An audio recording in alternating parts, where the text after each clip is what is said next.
Hello बच्चों। जैसा कि हमने कल की क्लास में ये पढ़ा कि हम जो है कुछ इंडिकेटर्स की हेल्प से एसिड और बेस को कैसे पहचान सकते थे पढ़ा। ठीक है। उसके अलावा एक और तरीका होता है जिसके बारे में मैंने कल डिस्कस किया था। वो होता है एक यूनिवर्सल इंडिकेटर। ठीक है। उसको क्या कहते हैं? Universal indicator. अच्छा, यूनिवर्सल इंडिकेटर होता क्या है और बाकी के इंडिकेटर से किस तरीके से अलग है?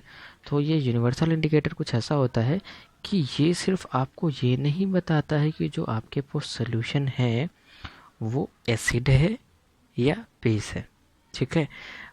जबकि ये यूनिवर्सल इंडिकेटर आपको ये भी बताता है कि जो दिया गया सॉल्यूशन है वो एसिड है या बेस है, और उस एसिड या बेस की स्ट्रेंथ कितनी है। मतलब वो अगर एसिड है तो वो एसिड कितना स्ट्रॉन्ग है या कितना वीक है। ठीक है। तो ये सारी चीज़ें भी ये यूनिवर्सल इंडिकेटर बता। ठीक है। या जैसे मान लीजिए जैसे कोई सोल्यूशन लिया, वो बेस हुआ, तो वो यूनिवर्सल इंडिकेटर ये बताता है कि वो बेस स्ट्रॉन्ग बेस है या वीक बेस है।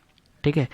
होता क्या है? अच्छा, एक चीज़ और बताता है ये बताता है कि दिया गया सॉल्यूशन एसिड है, या ये बताता है कि दिया गया सॉल्यूशन बेस है, या ये बात भी बताता है कि वो दिया गया सॉल्यूशन न्यूट्रल है। न्यूट्रल का क्या मतलब होता है?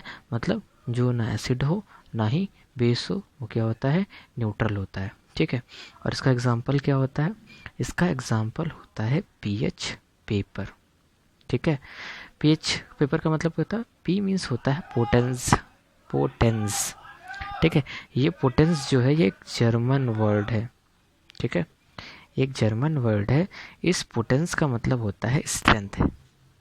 क्या होता है? स्ट्रेंथ। ठीक है। और ये स्ट्रेंथ किस तरीके से बताता है? मान लो जैसे इस कोई सॉल्यूशन हमने चेक किया पीएच पेपर से और वो एसिडिक निकला। ठीक है। तो ये भी बताएगा कि उसमें H प्लस आयंस कितने हैं। ठीक है। मतलब अगर H प्लस आयंस ज़्यादा हैं तो वो एसिड होगा। और कैसा एसिड होगा? स्ट्रॉन्ग एसिड होगा। ठीक है। या मान लीजिए इसने बताया कि जो आपके पास सॉल्यूशन है उसमें वो H minus ion means hydroxide ions ज़्यादा हैं, तो ये बताएगा कि वो जो दिया गया बेस है वो स्ट्रॉन्ग बेस है या वीक बेस है। ठीक है। तो ये काम कैसे करता है पीएच पेपर? ठीक है। तो पीएच पेपर से पहले हमें एक चीज़ और जाननी होगी जिसको कहते हैं पीएच स्केल। ठीक है।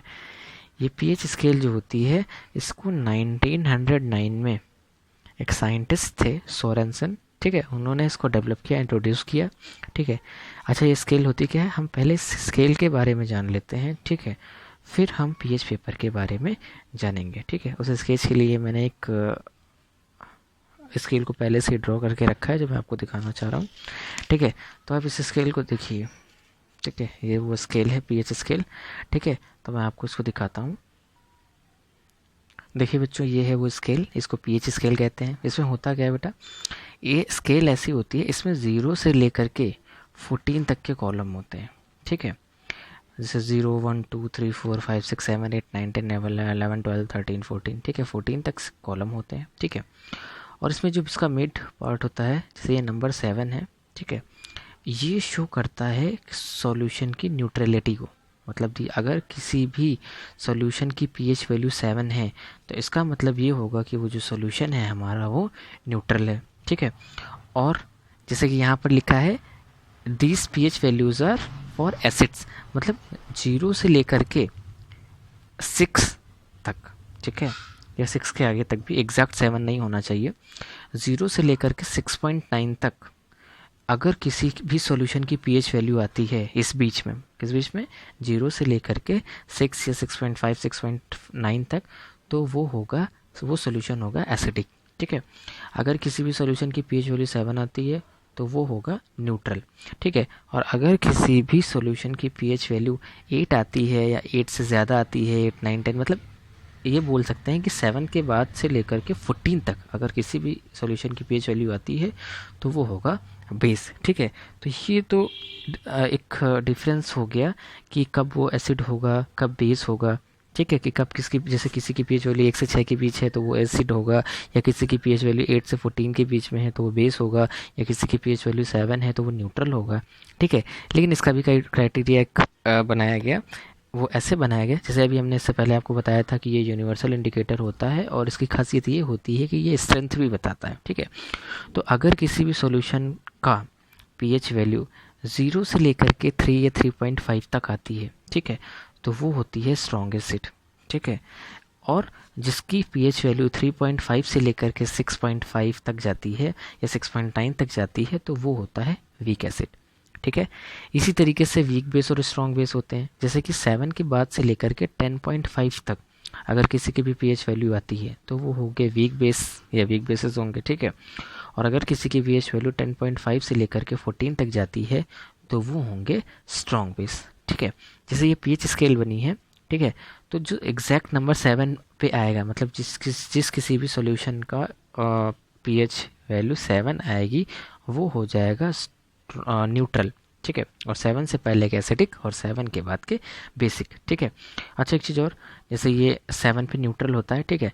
अब अगर राइट से लेफ्ट की तरफ जाएंगे तो देखो लिखा हुआ है इंक्रीजिंग एसिडिक नेचर, मतलब सॉल्यूशन का एसिडिक नेचर बढ़ता चला जाता है। मतलब अगर हम वैल्यू जैसे जैसे मान लेते हैं एक सॉल्यूशन, दो सॉल्यूशन है, एक की पीएच वैल्यू आई 5 और एक की पीएच वैल्यू आई 2, तो कौन ज़्यादा एसिडिक होगा?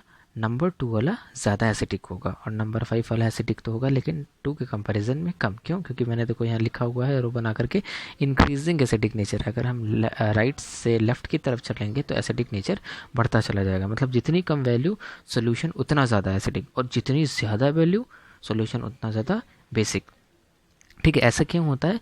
क्योंकि जो ज़्यादा स्ट्रॉन्ग एसिड होते हैं उनमें H+ आयंस ज़्यादा होते हैं, ठीक है। और इसका क्या है बेस का, कि यहाँ पर जब हम लोग लेफ़्ट से राइट की तरफ बढ़ेंगे तो बेसिक नेचर जो होता है वो बढ़ता चला जाता है। कैसे बढ़ता है? क्योंकि OH- आयंस बढ़ते चले जाते हैं। और हमने पहले आपको भी बताया था पहले वाली क्लास में कि अगर OH- आयंस ज़्यादा हैं तो वो जो सोल्यूशन होगा वो क्या होगा? बेसिक होगा, ठीक है। तो ये हो गई पीएच स्केल। अच्छा इसका यूज़ कैसे करते हैं, अब हम इसका यूज़ जान लेते हैं, ठीक है बेटा। ठीक है, तो आइए हम इसके यूजेस जान लेते हैं। जैसे हम एक रफली पहले एक पीएच स्केल